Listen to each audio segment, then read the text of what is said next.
교감신경과 부교감신경의 기침 조절을 알아보겠습니다. 교감신경이 항진되면 기관지가 확장되고 점액 분비가 억제되어 기도가 건조해집니다. 이로 인해 점막이 마르고 기침이나 가래가 유발될 수 있습니다.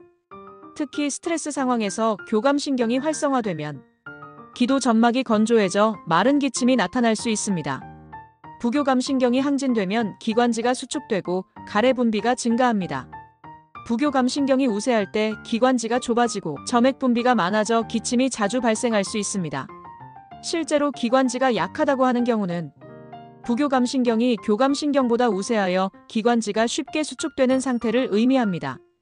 교감신경 항진 시 건조한 기도 환경에서 마른 기침이 잘 생깁니다.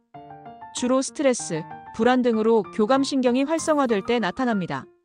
부교감신경 항진 시 기관지 수축과 점액 분비가 증가해 가래를 동반한 기침이 증가할 수 있습니다.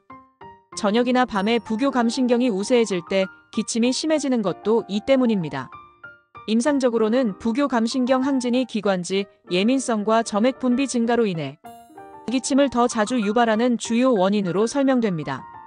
그러나 교감신경 항진도 기도 건조를 통해 기침을 유발할 수 있으므로 상황에 따라 둘 다 기침을 증가시킬 수 있습니다.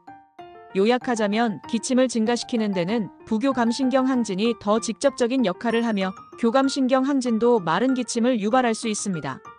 따라서 다양한 임상검사 결과 이상이 없을 경우, 지속되는 만성기침일 경우 자율신경치료와 수액치료를 병행해 주시면 기침 감소에 많은 도움이 됩니다.